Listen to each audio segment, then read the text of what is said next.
اچھا معذرت صاحب، بڑا صاحب، یہ ون ون سچویشن کم از کم مجھے یہ ہوتا نظر نہیں آ رہا. فاصلے اتنے بڑھ چکے ہیں، مس ٹرسٹ کریٹ ہو چکا ہے اسٹیبلشمنٹ اور پی ٹی آئی کے درمیان، پی ٹی آئی اور گورنمنٹ کے درمیان.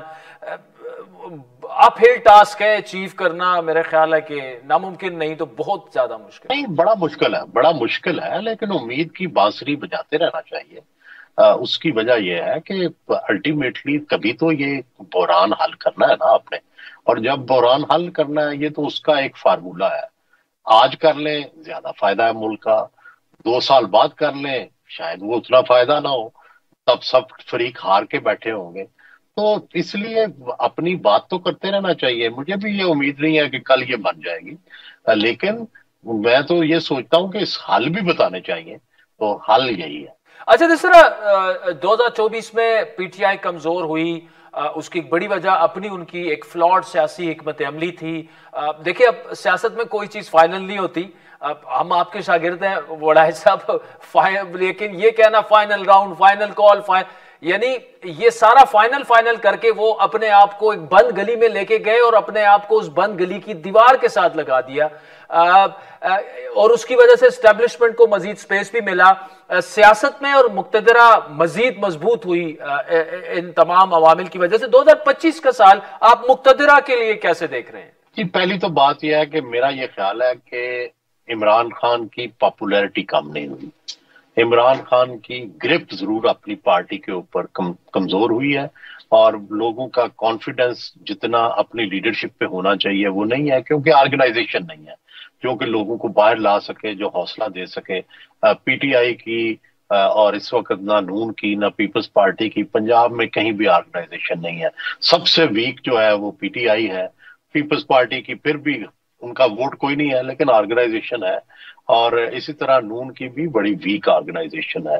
تو بنیادی بات یہ ہے کہ ان کی چونکہ کوئی آرگنائزیشن نہیں تھی، اس لیے آپ دیکھیں کہ سینٹرل پنجاب سے کوئی رسپانس نہیں ان کو ملا آخری کال میں. دوسری بات یہ ہے کہ ٹھیک ہے مقتدرہ مضبوط ضرور ہوئی ہے، لیکن دیکھو جو ملک کے فالٹ لائنز ہیں نا وہ ابھی تک پنجاب میں نہیں تھے.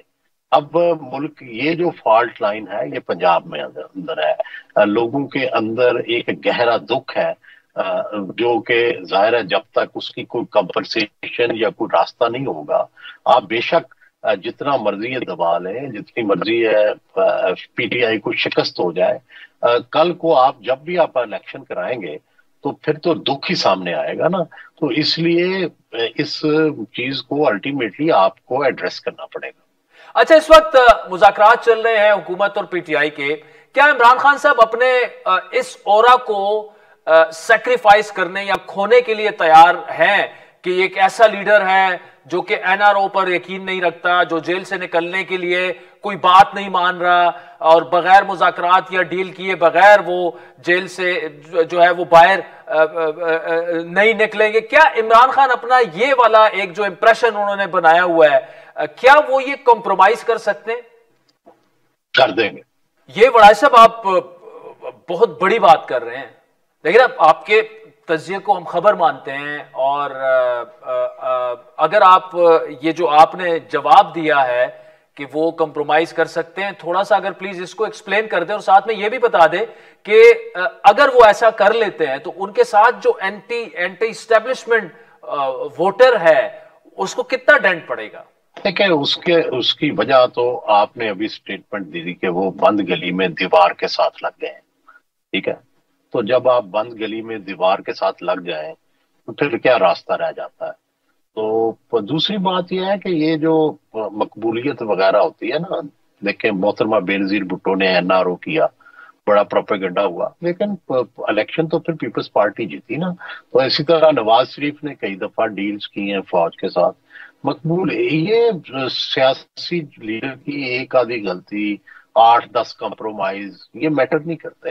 یہ جا کے کہیں آپ کی کاؤنٹنگ جو ہے وہ کافی بڑھ جائے، جب لوگوں پہ بوجھ ہو، پھر لوگ جو ہے، اور خاص کر سب سے زیادہ لوگ جو متاثر ہوتے ہیں یا اپنی رائے بدلتے ہیں جب آپ اقتدار میں ہوتے ہیں. جب آپ اقتدار سے محروم ہوتے ہیں تو آپ کوئی ڈیل کر لیں، آپ واپس آنے کی کوئی کوشش کر لیں، کوئی فرق نہیں پڑتا اس سے کیا آپ اس وقت طریقہ استعمال کرتے ہیں. اس کو کوئی کون ہے جو کوئی ڈیل کر کے اقتدار میں نہیں آیا؟ تو سب کو ڈیل کرنی پڑتی ہے، تو اس لیے آج تک کسی کی بھی وہ شہرت اس ڈیل کی وجہ سے کم نہیں ہوئی۔ اچھا، اگر یہی سوال میں ادر وے اراؤنڈ کروں کہ کیا اسٹیبلشمنٹ عمران خان کو کوئی ڈیل دینے کے لیے تیار ہوگی؟ میرا خیال ہے کہ وہ بھی کوئی لمبا بحران نہیں چاہتے، وہ بھی چاہتے ہیں کہ عمران خان ویکر پوزیشن میں آ کے ڈیل کرے، کیونکہ عمران خان صاحب نے بھی جو شروع میں جو باتیں چیت ہوتی تھی تو وہ کہتے تھے میں سسٹم کو نہیں مانتا، مجھے ساری سیٹیں دیں، مجھے یہ کریں وہ کریں، وہ تو کوئی بھی نہیں مانے گا۔ میں نے جیسے کہا کہ بھئی جب آپ اس سسٹم کو مان لیں گے، جب آپ خاموشی سے بیٹھ جائیں گے، آپ اس سسٹم کو چلنے دیں گے، تو اسٹیبلشمنٹ کے لیے بھی دروازہ کھل جائے گا، ان کے لیے بھی راستہ کھلے گا کہ وہ ایک کمپرومائز کریں اور بحرانوں کا خاتمہ کر دیں۔ تو سارے اپنی اپنی جگہ پہ تھوڑی تھوڑی جگہ دیں گے اور تو یہی حل ہو سکتا ہے۔ اور دیکھیں یا تو لڑ کے، دیکھیں فرض کریں مقتدرہ لڑ کے ساری پی ٹی آئی کی جڑ سے مکا دیتی ہے، لیکن اس کی کیا گارنٹی ہوگی کہ کل کو جب آپ الیکشن کرائیں گے تو پھر الیکشن میں لوگ خفیہ طور پہ جا کے ووٹ نہیں ڈال دیں گے؟ دوسری طرف عمران خان فرض کریں جو ہے ہزاروں لوگ بھی نکال رہے، تو کیا مقتدرہ سے جیت سکتا ہے؟ نہیں جیت سکتا۔ ہم نے دیکھا پیپلز پارٹی نہیں جیت سکی، جو کتنی پاپولر تھی، کتنی آرگنائز تھی، کیونکہ فوج کو آئینی اختیار ہے لا اینڈ آرڈر کا۔ آپ جو سیاستدان ہیں وہ وائلنس کا ان کو آئینی اختیار نہیں ہے، ان کو وائلنس کا آئینی اختیار ہے۔ تو یہ فرق ہے دونوں کی لڑائی میں۔ پالیٹیشین جو ہے وہ پولیٹیکل اسٹرگل پیسفل کرتا ہے، جب آپ وائلنس میں جاتے ہیں تو مارے جاتے ہیں۔ یہی پی ٹی آئی سے غلطی ہوئی کہ وہ وائلنس میں جا رہے ہیں۔ پولیٹیکل اسٹرگل پیسفل ہوتی ہے، گاندھی کی اسٹرگل دیکھ لیں، قائد اعظم محمد علی جناح کی اسٹرگل دیکھ لیں، کہاں وائلنس ہوئی؟ جب تو وائلنس نہیں ہوئی تو جیتتے گئے، جس دن وائلنس ہوتی ہے اس دن آپ ہارنا شروع کر دیتے ہیں۔ اچھا، ہم گزشتہ کئی ہفتوں سے دیکھ رہے ہیں امریکی دباؤ کی بات ہو رہی ہے، کیا مقتدرہ اور خان صاحب کے معاملات میں جو کہ آپ سمجھتے ہیں کہ حل ہو سکتے ہیں، اس میں امریکی دباؤ کا کوئی نہ کوئی آپ کو کہیں کردار ہوتا نظر آ رہا ہے موجودہ سال میں 2025 میں؟ دیکھیں یہ جو امریکن فیکٹر ہے نا، it has two edged weapon, یہ ٹو ایجڈ ویپن ہے دونوں طریقے، مقتدرہ کے لیے بھی اور عمران خان کے لیے بھی۔ اگر عمران کی سپورٹ امریکہ سے آتی ہے تو پھر عمران کا جو بیانیہ تھا وہ کہاں جائے گا، اور وہ کس طرح سے اس کو جسٹیفائی کریں گے؟ اور پھر پاکستان تو آپ کو پتا ہے کہ پاکستان میں امریکہ کی لائکنگ کم اور مخالفت زیادہ ہے، تو وہ ایک ان کے لیے ایک بوجھ بن جائے گا۔ دوسری طرف مقتدرہ کے لیے بھی بڑی مشکل ہے کہ آپ نے اگر حکومت چلانی ہے، اگر آپ نے، تو اس کے لیے آپ کو معاشی وسائل چاہیے ہوتے ہیں، اور معاشی وسائل اس وقت آئی ایم ایف اور امریکہ کے ساتھ جڑے ہوئے ہیں، آپ کی سب سے زیادہ ایکسپورٹ ہی امریکہ میں ہے۔ تو ظاہر ہے یہ ان کو یہ بلو آئے گا اگر واقعی کوئی اس طرح کا دباؤ آیا، لیکن ظاہر ہے مقتدرہ بڑی ملک کے جو ہے وہ سفیروں سے مشورہ کرے گی اور اپنے لوگوں سے مشورہ کرے گی۔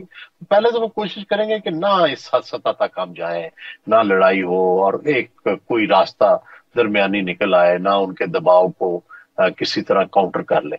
لیکن اگر بالکل ہی آمنے سامنے آ گئے تو پھر ظاہر ہے اس میں تو اسٹیبلشمنٹ کی مشکلات تو رہیں گی، لیکن اس کی پاپولیرٹی بڑھ جائے گی، وہ پھر امریکہ کے خلاف کھڑے ہونے والے ہیں۔ اور ایسے بلاول بھٹو بڑا اگریسیولی ایک ایسے لیڈر کے طور پر سامنے آ رہے ہیں، یعنی 27 کو جو انہوں نے تقریر کی امریکی دباؤ اور پاکستان کی میزائل ٹیکنالوجی پر، ایک بڑا کلیئر ہیڈڈ سٹانس جو ہے وہ انہوں نے لیا، اتنا کلیئر ہیڈڈ ہمارے وزیر خارجہ اور پرائم منسٹر نے بھی نہیں لیا۔ تو موجودہ سال میں کیا کوئی ان ہاؤس چینج ان کو وزیر اعظم بنتے ہوئے یا شہباز شریف کو وزیر اعظم کی کرسی سے ہٹتا ہوا کوئی چانسز آپ کو نظر آ رہے ہیں؟ یہ دیکھیں بلاول کلیئر ہیڈڈ بھی ہیں، ان کی ایک لیگیسی بھی ہے، ظاہر ہے ان کا اب تجربہ بھی ہے وزیر خارجہ کا، تو اس حد تک تو ظاہر ہے ان کا بیانیہ جو ہے ان کو مدد دے رہا ہے۔ لیکن دیکھیں پنجاب کے اندر فی الحال پیپلز پارٹی کی اتنی سیٹیں نہیں ہیں کہ وہ وزیر اعظم بن سکیں، اور دوسرا یہ ہے کہ قومی حکومت جب بھی بنتی ہے تو اس میں میجر رول تو ہوتا ہے اسٹیبلشمنٹ کا، کہ اسی نے بنانی ہوتی ہے۔ اور ابھی جیسے آپ خود بھی کہہ رہے ہیں، میں بھی کہہ رہا ہوں کہ ابھی تو یہ فوری طور پر تو نہیں ہے، ابھی تو شہباز صاحب ہی جو ہے وہ ان کا اسٹیبلشمنٹ کا بھی خیال ہے، بڑے محنتی ہیں، کمپرومائز کو قبول کر لیتے ہیں، مشکل حالات کے اندر چل جاتے ہیں. تو ابھی تو اس میں اندر تبدیلی نہیں. ہاں اگلا جو مرحلہ آنے والا ہے وہ سال میں آئے گا یا آدھے سال میں آئے گا یہ نہیں مجھے پتا، لیکن اگلا مرحلہ یہ ہے کہ بھائی حکومت نے جب سیلیبریٹ کرنا ہے کہ ایک طرف ان کا جو ٹارگٹ ہے پی ٹی آئی کمزور ہو جائے گی، اور دوسری طرف ان کو اس بیانیے سے اپنی سپورٹ چاہیے ہوگی، اس وقت کیا شہباز شریف کارآمد ہوں گے یا نہیں یہ اس وقت پتا چلے گا. کیا اس وقت انہیں قومی حکومت سوٹ کرے گی یا شہباز شریف سوٹ کریں گے. لیکن ابھی جب تک پی ٹی آئی اور کمزور نہیں ہوتی اور یہ ٹرمپ صاحب کا جو کارڈ ہے، ٹرمپ کارڈ، یہ جب تک کھل کے سامنے نہیں آتا اور اس کا کاؤنٹر سامنے نہیں آتا اس وقت تک یہی سسٹم چلے گا. سہیل وڑائی صاحب، thank you so much for joining us. ناظرین، نیا سال پاکستان کے لیے کیسے ہوگا یہ گفتگو ہم جاری رکھتے ہیں، بریک کے بعد یہی رہی ہے. ویلکم بیک ناظرین، ایک دفعہ پھر آپ کو نیا سال 2025 مبارک ہو. بریک سے پہلے سہیل وڑائی صاحب کا تفصیلی تجزیہ آپ نے سنا کہ 2024 پاکستان کے لیے کیسا رہا اور 25 میں وہ کیا سیاسی تبدیلیاں جو ہیں وہ پاکستان میں رونما ہوتے دیکھ رہے ہیں پائپ لائن میں. اس وقت حافظ حسان صاحب ہمارے ساتھ موجود ہیں، ملک کے نامور لائر ہیں. عدلیہ میں ہم نے دیکھا کہ کافی دھماکہ خیز سال رہا حافظ صاحب 2024 جو ہے، 26ویں ترمیم، اور بہت سے لوگ تو یہ کہتے ہیں کہ سپریم کورٹ کا جو ہے وہ نقشہ ہی چینج ہو گیا ہے. اطہر کاظمی صاحب کسی تعارف کے محتاج نہیں ہیں، معروف صحافی ہیں، تجزیہ کار ہیں. ان سے پوچھیں گے کہ جو سیاسی طور پر جو تبدیلیاں رونما ہوئیں 2024 میں اور 2025 ان کے نزدیک کیسا رہے گا. میں حافظ صاحب آپ سے گفتگو کا آغاز کروں گا. ہم نے دیکھا ایک جس سے بہت سارے لوگوں نے، کسی نے جوڈیشل ایکٹیویزم کہا، کسی سیاسی جماعت نے کہا کہ دیکھیں نا جی عدلیہ انصاف جو ہے وہ کر رہی ہے. لیکن پھر ہم نے دیکھا کہ بالکل ایک سپلٹ ہو گئی تھی سپریم کورٹ. جیسے ہی بینچ اناؤنس ہوتا تھا پتہ چل جاتا تھا کہ جی، جسے بینچ فکسنگ کا نام دیا گیا. پھر فاسٹ فارورڈ کرتے ہیں 26ویں آئینی ترمیم آتی ہے جس سے وہ بھی اگین سپلٹ. کچھ لوگ سمجھتے ہیں کہ عدلیہ کو مینیج کر لیا گیا، کچھ لوگ سمجھتے ہیں کہ نہیں جی اب آئینی معاملات کے لیے الگ کورٹ بن گئی ہے. آپ 2024 کو کیسے عدلیہ کے لیے کیا آپ کے نزدیک؟ بسم اللہ الرحمن الرحیم. عادل، اگر اس ساری سچویشن کو انالائز کیا جائے کہ وہ 3 ایریاز ہیں. ایک یہ ہے کہ پاکستان کی سپریم کورٹ کے اندر جو جوڈیشل ایکٹیویزم افتخار چودھری صاحب سے جو ہے اس نے آہستہ آہستہ ہائپ کریٹ کرنا شروع کی، اور یہ 95 سے پاکستان کے اندر آرٹیکل 184(3) کے نیچے جو ہے وہ جوڈیشل ایکٹیویزم جو ہے وہ سٹارٹ ہوتا ہے. لیکن اس کی جو آپ کلائمیکس جو ہے وہ آپ کو سٹارٹ ہوتا ہے جب افتخار چودھری صاحب ریسٹور ہو کے واپس پاکستان کی سپریم کورٹ پہ بیٹھتے ہیں، اور اس کے بعد آہستہ آہستہ یہ معاملہ جوڈیشل ایکٹیویزم سے نکل جاتا ہے جوڈیشل اوور ریچ کی طرف. اور جوڈیشل اوور ریچ کے اندر آپ کو پاکستان کی سپریم کورٹ کے اندر 10 سالوں کے اندر بہت سارے ایسے فیصلے نظر آئیں گے کہ جس کے اندر پاکستان کی سپریم کورٹ نے اپنی کانسٹیٹیوشنل جورسڈکشن جو ہے اس کو اتنا ایکسٹینڈ کر دیا کہ اس کے اوپر بہت سارے کوسچن مارک آئے. ایک کوسچن مارک اس کا یہ آیا کہ پاکستان کی عدلیہ آئین کے نیچے رہ کے کام نہیں کر رہی، اور دوسرا یہ کہا کہ پاکستان کی عدلیہ کا یہ کام نہیں ہے کہ جن کاموں میں جاتی رہی. اور اس کے بعد جو اگلی چیز آئی وہ اس کا کلائمیکس جو تھا وہ جسٹس ثاقب نثار صاحب کے دور کے اندر آیا.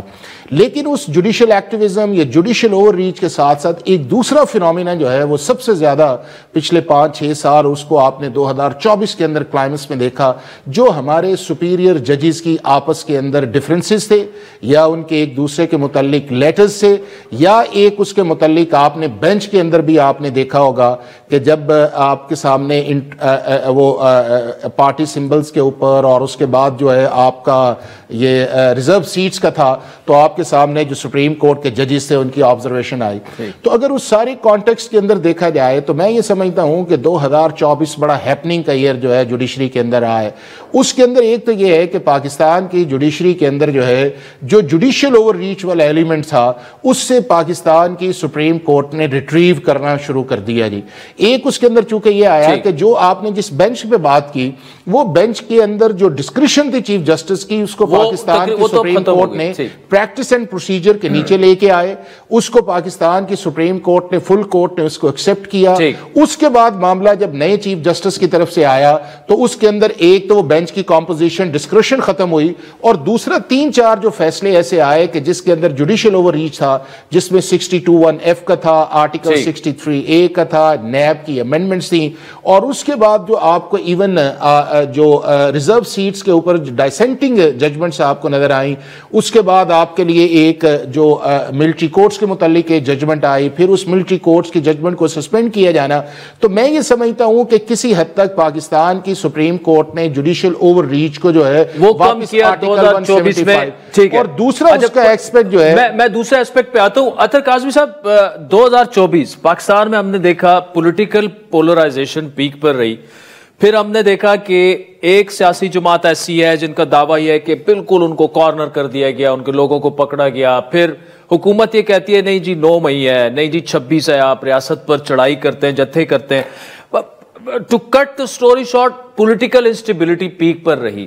ایک تو کیا یہ کم کی جا سکتی تھی, نمبر 1. اب جب چونکہ مذاکرات شروع ہو گئے نا تو ہم نے دیکھا کہ دونوں طرف سے جو ہے معاملہ تھوڑا سا ہمیں لگ رہا ہے کہ ٹھنڈ پڑی ہوئی ہے. ایک تو کیا کم کی جا سکتی تھی.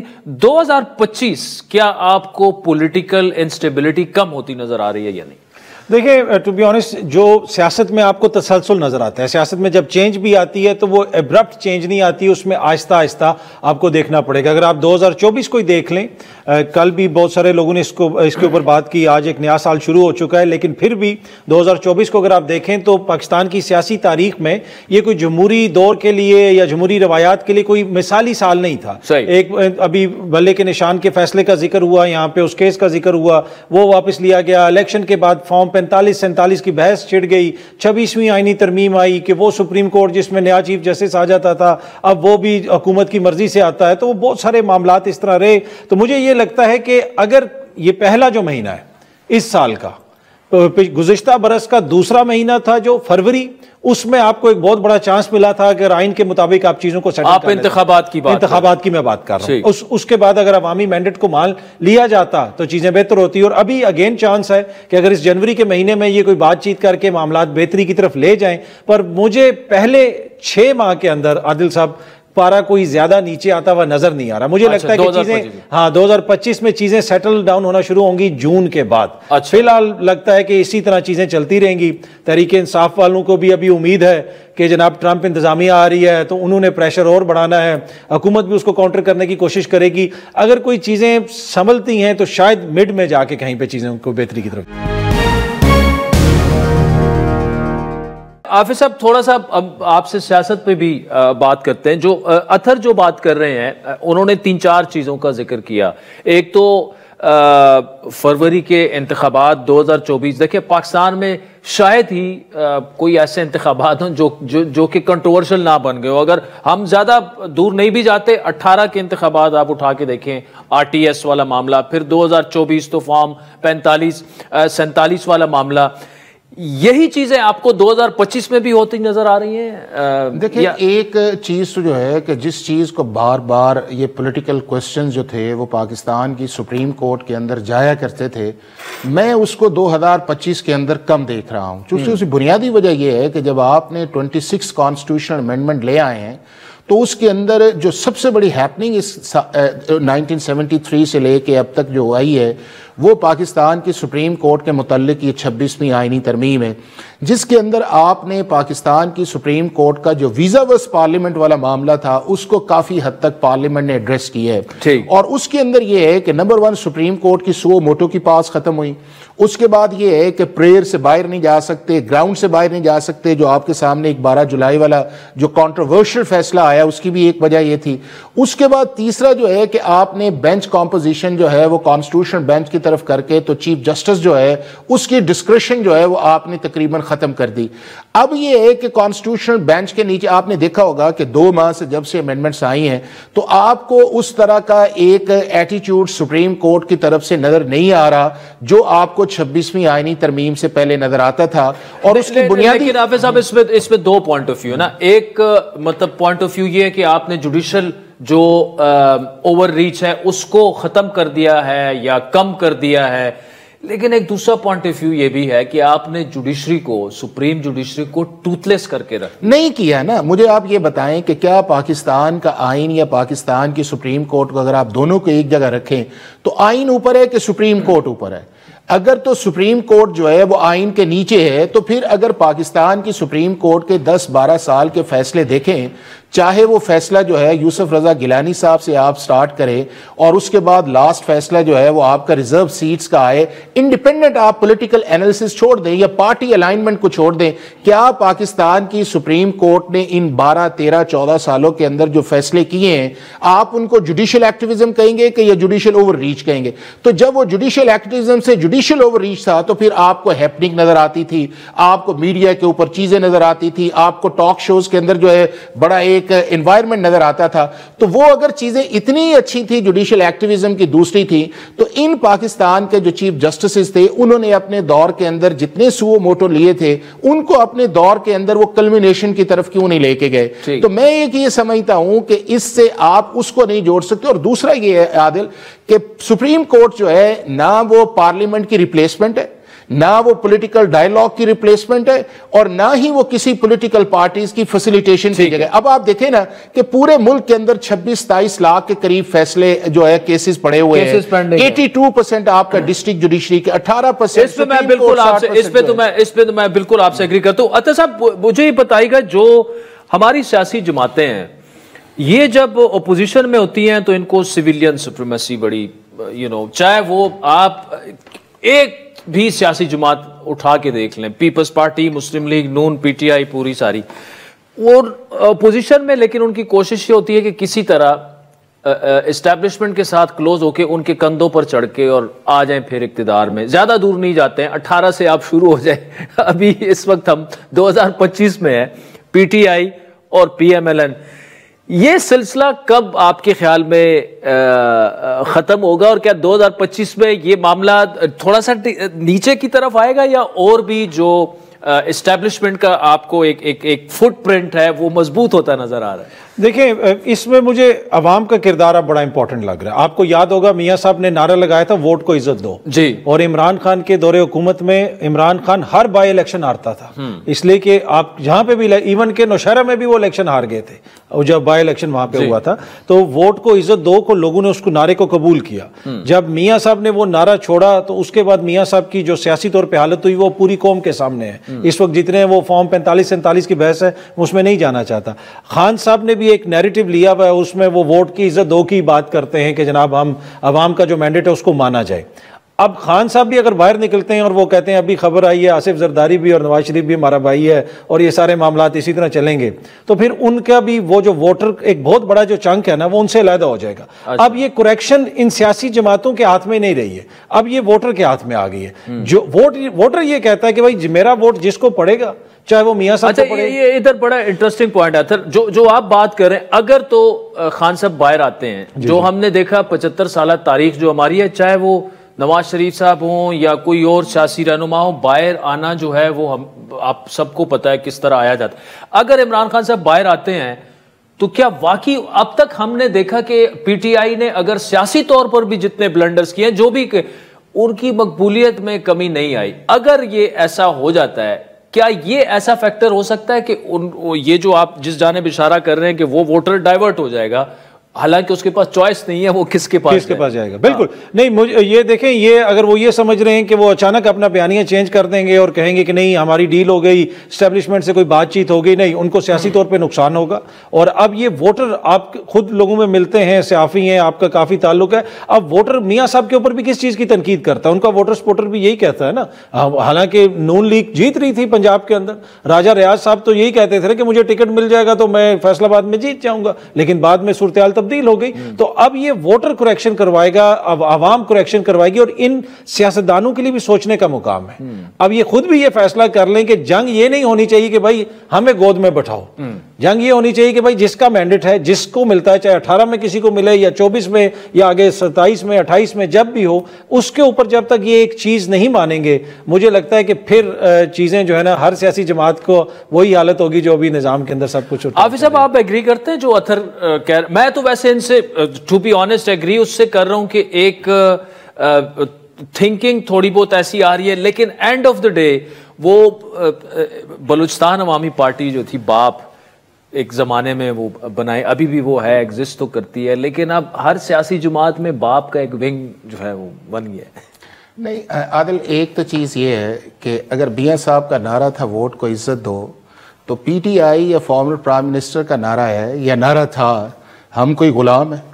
اگر تو وہی کنسسٹنسی ان دونوں کی رہتی ہے تو میرا نہیں خیال کہ چیزیں جو ہیں وہ اس طرح ڈیٹیریشن کی طرف جاتی, چونکہ یہ ہے کہ یہ وقت کے ساتھ ساتھ جو پالیٹیشنز ہیں یہ سچویشن کے مطابق چیزوں کو لے کے چلتے ہیں.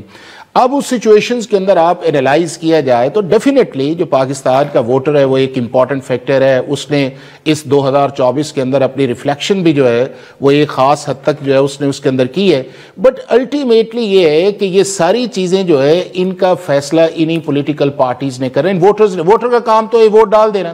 اب اس کے اندر جو ڈیسیژن میکنگ ہے یا پاکستان کا پولیٹیکل پروسیس ہے یا پاکستان کو آگے لے کے کس طرح جانا ہے وہ تو انہی پولیٹیکل پارٹیز کا کام ہے. آپ یہ نہیں کہہ سکتے کہ ووٹرز کی بنیاد کے اوپر آپ اس ملک کو کسی سمت کی طرف لے کے جائیں گے جتنی دیر تک یہ بڑے لوگ یا بڑے لیڈرز جو ہے یہ آپس میں بیٹھ کے طے نہیں کریں گے کہ ہمارا اس ملک کا جو ہے لا کا سسٹم کیا ہونا چاہیے, ہمارا اس ملک کا الیکشن کا سسٹم کیا ہونا چاہیے, اکنامک سسٹم کیا ہونا چاہیے, اس ملک کے اندر ہمارا اسٹیبلشمنٹ کا جوڈیشری کا رول کیا آنا چاہیے.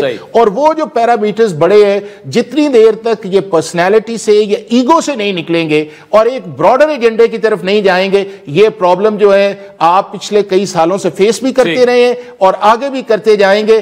چونکہ اس کا جو کرکس اس ساری چیز کا یہ ہے کہ جتنی دیر تک آپ پاکستان فرسٹ نہیں لے کے آئیں گے یا پیپلز آف یہ سٹیزن آف پاکستان فرسٹ نہیں لے کے آئیں گے اتنی دیر تک یہ سٹیٹس کو چلتا رہے گا, اور جتنی دیر یہ سٹیٹس کو چلتا رہے گا یہ فنڈامنٹلز چینج نہیں ہوں گے, اور جب فنڈامنٹلز چینج نہیں ہوں گے تو 2025 کے آخر میں بھی جب ہم بحث کر رہے ہوں گے تو اسی کے اندر اپنے آپ کو الجھایا ہوگا, وے فارورڈ ہمارے پاس نہیں ہوگا. اطہر کاظمی لاسٹ کمنٹ پلیز.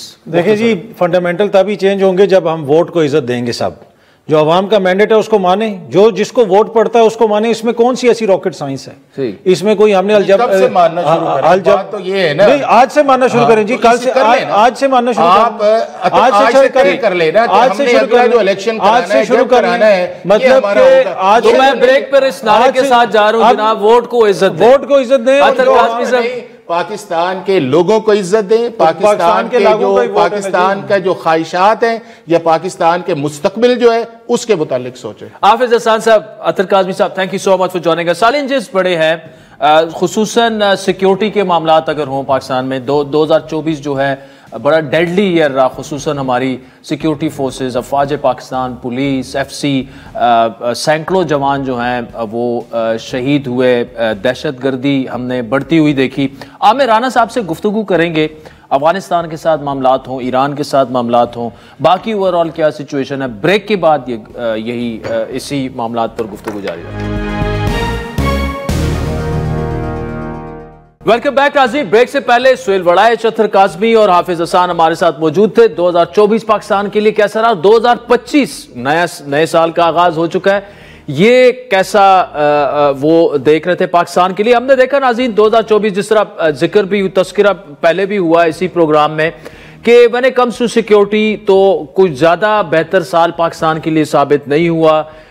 بڑھتی ہوئی دہشت گردی کے واقعات, خصوصاً جو سابقہ قبائلی علاقے ہیں پختونخوا کے جو اب ضلع بن چکے ہیں, بلوچستان کی ہم بات کریں, اور ہم نے داعش کا بڑھتا ہوا اثر رسوخ دیکھا. پھر ہم نے یہ بھی دیکھا کہ افغان طالبان اور پاکستان کے تعلقات جو ہیں 2024 میں کافی تلخ رہے ٹی ٹی پی کو لے کر, اور اب جب کہ ہم 2025 میں ہیں تو یہ تو نہیں کہا جا سکتا کہ جنگ کے دہانے پر ہیں یہ افغان طالبان اور پاکستان, لیکن تقریباً حالات جو ہیں وہ اسی جانب جا رہے ہیں. عامر رانا صاحب پپس کے ہیڈ ہیں, معروف کالمسٹ ہیں, ہمارے ساتھ موجود ہیں. عامر رانا صاحب, 2024 جو ہے, ایک تو بنیادی طور پر وجہ کیا تھی کہ ہم نے ایک سرج دیکھا, یہ جو اٹیکس ہیں خصوصاً ہمارے جو افواج کی شہادتیں ہوئیں یا پولیس یا ایف سی, اور ویسے تو جب سے افغان طالبان کی گورنمنٹ آئی ہے اس کے بعد سے ہم نے ایک سپل اوور دیکھا, ایک سرج دیکھا, لیکن 2024 جو ہے وہ زیادہ برا سال رہا پاکستان کے لیے. وجوہات اس کی کیا تھیں آپ کی نظر میں؟ جی بالکل عادل صاحب, یہ ایسے ہی ہے. اور 2013 کو اگر بیس لائن مانے, جب پاکستان میں 2009 کے بعد سب سے زیادہ اٹیک ہوئے تھے, تو یہ 2024 جو ہے اس میں سب سے زیادہ اٹیک ہوئے ہیں. تو اس میں وجوہات جو ہے, دو بڑی وجوہات ہیں. پہلا جو ہے وہ ٹی ٹی پی ہے, اس نے بڑے فوکسڈ اسمال اسکیل سے اور لارج اسکیل تک اٹیکس کیے پاکستانی سیکورٹی فورسز کو, اور سدرن ڈسٹرکٹس کے اندر انہوں نے کافی پینیٹریشن کرنے کی کوشش کی. اور دوسرا جو سرپرائزنگ ایلیمنٹ تھا وہ بی ایل اے کا تھا, اور انہوں نے اس سال جو ہے وہ 23 کے مقابلے میں زیادہ بڑے حملے کیے, اور ایون کہ انہوں نے انسرجنسی کو ایک اور سطح کے اوپر لے گئے. تو یہ دونوں تھریٹ جو ہے ٹی ٹی پی کا اور بی ایل اے کا ایک ہی وقت میں بڑھے, اور اس کے ساتھ ساتھ سیکٹیرین ٹینشنز کو ہوا دینے میں داعش کا اور ان کے اٹیکس بھی بڑے ہیں. اور یہ بھی حیران کن ہے کہ داعش کے حملے پاکستان میں پچھلے 10 سال کی نسبت سب سے زیادہ 2024 میں ریکارڈ کیے گئے. تو یہ سارے فیکٹرز ہیں جنہوں نے اس کو وولٹائل ایئر بنایا ہے, کنٹریبیوٹ کیا. اچھا عامر صاحب ایک بات بتائیے گا, جو داعش کا فیکٹر ہے, دیکھیں داعش جو ہے ایک دعویٰ یہ ہے, بلکہ افغانستان میں کافی سارے لوگ یہ بیلیو کرتے ہیں کہ جی داعش جو ہے وہ پاکستان میں ان کے مضبوط ٹھکانے ہیں اور پاکستان ان کی مدد کر رہا ہے. ایک زمانے میں جب افغان طالبان کا الزام پاکستان پر لگتا تھا, لیکن جس طرح آپ نے خود کہا کہ ایک دہائی میں سب سے زیادہ حملے داعش کے یہاں پر ریکارڈ ہوئے, اور داعش بہت بڑا خطرہ بنتا جا رہا ہے افغان طالبان کے لیے بھی. ہم نے حقانی صاحب کی, جو ان کے بڑے پاورفل منسٹر تھے, حقانی گروپ کے سربراہ تھے, وہ ان کی ہلاکت دیکھی, داعش نے اس کی ذمہ داری قبول کی. آنے والا سال, آنے والا وقت داعش افغان طالبان کے لیے بڑا خطرہ ہوگا یا پاکستان کے لیے بڑا خطرہ ہوگا؟ یہ دونوں کے لیے ہوگا. اس کی وجہ یہ کہ داعش ایک نظریاتی طاقت تو ہے ہی ہے, لیکن اس کے اہداف دونوں ملک ہیں. طالبان اس لیے کہ وہ ان کے ماڈل کو فلاپ کرنا چاہتے ہیں, اس وقت لگتا ہے کہ یہ اچھا شریعت کا بیس ماڈل نہیں ہے, اور دوسرا پاکستان کے اوپر ہے کہ یہ اسلام کے نام پہ بنا تھا, تو یہاں پہ ایک اسلامی حکومت لانا ہے. یہ بہت ہی ان کے فنڈامنٹل سی سادہ سی چیزیں ہیں, اور اس کے لیے دونوں کے اختلاف کرنا. اس میں ہو یہ رہا ہے کہ طالبان اور افغانستان کا اختلاف داعش کے وجہ سے بڑھ رہا ہے, اور دونوں ایک دوسرے کو, پاکستان کا یہی ہے کہ آپ ٹی ٹی پی کے ساتھ ساتھ داعش کے ٹھکانے بھی افغانستان میں ہیں, اور افغانستان کہتا ہے جی کہ اس کی لیڈرشپ پاکستانی ہے, تو جو کہ ہے. لیکن یہ سمجھنا کہ داعش صرف جو ہے وہ افغانستان کا یا پاکستان کے لوگ اس میں ہے, ایک ٹرانس نیشنل گروپ ہے جس میں ویگرز بھی ہیں, سینٹرل ایشینز بھی ہیں, تو یہ ایک بڑا ہے. اور اس میں خاص طور کے اوپر یہ ایسا گروپ ہے, ٹی ٹی پی نے تو حالات خراب کیے طالبان کے لیے, یہ بھی ایک بڑا سپوائلنگ ایک گروپ ہے جو دونوں ملکوں کے تعلقات کو خراب کر رہا ہے. عامر رانا صاحب, ایک بہت ہی انٹرسٹنگ سوال بھی ہے اور بڑا اہم سوال بھی ہے, جس کا جواب آپ کو بھی پتا ہے, مجھے بھی پتا ہے, لیکن تھوڑا سا میں اس کو آڈینس کے لیے ایک دفعہ پھر پوچھنا چاہوں گا کہ 2025 جو ہے, دیکھیں افغان طالبان اور پاکستان کے درمیان کے آپ تعلقات بہتر ہوتے دیکھ رہے ہیں ایک ایسے وقت میں جب ہمیں پتا ہے کہ بون آف کنٹینشن جو ہے وہ کلعدم ٹی ٹی پی ہے, جس سے خوارج کا نام اب پاکستان میں دیا جاتا ہے, اور ہمیں یہ بھی پتا ہے کہ ٹی ٹی پی اور افغان طالبان جو ہیں وہ ہمیں تو ڈیفرنٹ نظر آتے ہیں, لیکن آئیڈیالوجیکلی سپیکنگ وہ ایک ہی چیز ہے. آج بھی ٹی ٹی پی کا فٹ سولجر, افغان طالبان کا فٹ سولجر جو ہے وہ ٹی ٹی پی ہے. آج بھی افغانستان میں چیک پوسٹیں جو ہیں they are manned by the T T P. امریکہ اور نیٹو کے خلاف پوری لڑائی میں جو ٹی ٹی پی نے جس طرح سے ساتھ دیا, لیکن اس کے باوجود کیا افغان طالبان اور پاکستان کے تعلقات آپ کو 2025 میں مزید خراب ہوتے نظر آ رہے ہیں، یا آپ سمجھتے ہیں کہ یار اب چونکہ ایمبیسڈر صادق صاحب بھی آ گئے ہیں، انہوں نے ایک دورہ بھی کیا، معاملات کو بہتر ہو جائیں گے؟ اور میرا خیال ہے کہ آلریڈی تعلقات بہت ہی خراب ہیں، اور اس سے زیادہ کیا خراب ہوں گے، وہ اس کی بھی آثار نظر نہیں آ رہے ہیں کہ اگلے سال میں بھی کم ہوں گے، سوائے اس کے کہ پاکستان مجبور کرے اوریجنل ممالک کے ساتھ مل کے کہ جو سیریا میں ہوا اور جو حیات التحریر نے وہاں پہ پالیسی ڈاکٹر کی، طالبان کو بھی اس کے پر مجبوراً آنا پڑے گا، اور دوحہ ایگریمنٹ ہے، اس کی کمٹمنٹ یو ایس کے ساتھ تھی، اسی طرح کا ایک معاہدہ پاکستان کے ساتھ کرنا پڑے گا، باقی ہمسایوں کے ساتھ کرنا پڑے گا کہ کسی بھی نان اسٹیٹ ایکٹر کو وہ اپنی سرزمین پہ اجازت نہیں دیں گے۔ حیات التحریر نے تو اعلان کر دیا ہے کہ کوئی بھی اس کا کوئی کمانڈر ہو، کوئی چھوٹا گروپ ہو، اس کو اجازت ہی نہیں ہے، کیونکہ وہ اسٹیٹ بن گئے ہیں کہ وہاں پہ آپریٹ کر سکے انٹرنلی یا کسی کے خلاف، ان کو ڈیزالو ہونا پڑے گا ان کو ملٹری میں۔ ہاں، پاکستان کے پاس دو ہی آپشن ہیں، اور دونوں لیجیٹیمیٹ آپشن ہے۔ پہلا یہ کہ جو ٹی ٹی پی کو نیٹ ورک ختم کرنے کی پاکستان میں اور پاکستان سے باہر، اس کو امیڈیٹلی اس کو پرائورٹائز کرنا پڑے گا پاکستان کو۔ دوسرا یہ ہے کہ اگر افغان طالبان کا مطالبہ ہے کہ وہ ان کو نیوٹرلائز کر سکتے ہیں، اگر ان کو پاکستان فائنینشلی ہیلپ کریں اور ان کو جیسے حیات التحریر کا ماڈل ہے اس کو اڈاپٹ کرتے ہیں اپنی فوج کے اندر یا پیراملٹری میں، پولیس میں شامل کرتے ہیں، تو پاکستان اس میں فائنینشلی ہیلپ آؤٹ کر سکتا ہے۔ ری لوکیشن میں پاکستان نے آلریڈی ہیلپ کی ہے۔ تو یہ ایک دو ماڈلز ہیں، اور اگر یہ میرا خیال ہے کہ اگلا سال بڑا کروشل ہوگا، دونوں ماڈلز پہ جو بھی آپشن آپ اس کے اوپر عمل کرتے ہیں، ٹائم ٹیکنگ ہوگا، کانفیڈنس بلڈنگ میجر چاہیے ایک کے لیے، اور دوسرے کے لیے جو ہے وہ پاکستان کے اندر دہشت گردی کا خطرہ تو بڑھے گا، لیکن پھر یہ کہ مستقبل کے اندر اس کا خطرہ کم ہو جائے گا اگر پاکستان افیکٹو ایکشن افغانستان میں ٹی ٹی پی کے خلاف کرتا ہے۔ ٹھیک ہے عابد صاحب، ٹائم کم رہ گیا، لیکن یہ بتائیے گا کہ پاکستان کس حد تک افغانستان کے اندر جو ہے وہ کاروائی آپ کے خیال میں کس حد تک جا سکتا ہے پاکستان، اور کس حد تک جائے گا؟ کیونکہ دیکھیں جس طرح ہم نے دیکھا ہر اٹیک کا پھر اس کی ریٹیلیشن بھی ہوتی ہے، اور افغان طالبان کے لیے اس طرح کے حملے برداشت کرنا بہت ہی مشکل کام ہوگا۔ دیکھیے، جو امریکہ کی پالیسی تھی، اور میرا خیال ہے کہ پاکستان ابھی تو نئی انتظامیہ آ رہی ہے، یہ ممکن نہیں لگ رہا کہ بہت ایکسٹینسو کاؤنٹر ٹیررزم کوآپریشن بن پائے گی فیوچر میں امریکہ کے ساتھ، لیکن چائنا کے اعتماد کے ساتھ پاکستان ایک ٹارگیٹڈ کمپین تو کر سکتا ہے ڈرونز کے ذریعے، بجائے اس کے کہ آپ ایئر فورس کا استعمال کریں، تو وہ بھی ایک آپشن ہے، اس کو افیکٹولی اس کو کیا جا سکتا ہے، لیکن اس کے لیے آپ کو بہت ہی اسٹرانگ انٹیلیجنس نیٹ ورک چاہیے افغانستان میں۔ کیا یہ پاکستان یہ نیٹ ورک بنا پائے گا؟ اور میرا خیال ہے کہ ابھی چیزیں بہت جلدی کرنے والی ہے، کیونکہ پاکستان افورڈ نہیں کر پائے گا آنے والے سالوں کے اندر، اس کا اکانومی کا، اس کا پورا اسٹریٹجک کا پورا جو پیراڈائم ہے اس کو یہ ڈسٹرب کر رہا ہے افغانستان۔ تو اس کو کیسے کرتے ہیں؟ اگر اسی طرح چلتے رہے، کبھی کھٹ کھٹ کی اور کبھی اسٹرائک کر دی، کبھی ڈائلاگ کر دیا، تو چیزیں پھر ایسی چلتی رہیں گی، پھر آپ اس کو 10 سال چلا لیں تو کبھی اسکیل کم ہو جائے گا دہشت گردی کا، کبھی بڑھ جائے گا، لیکن کسی جو ہے کنارے پہ چیزیں نہیں لگیں گی اور حل نہیں ہوگی۔ Amir, thank you so much for joining us. ناظرین، آج کے پروگرام پر فیڈ بیک ضرور دیجیے گا، ٹویٹر ہینڈل @عادل شاہ زیب۔ اجازت دیجیے، خدا حافظ۔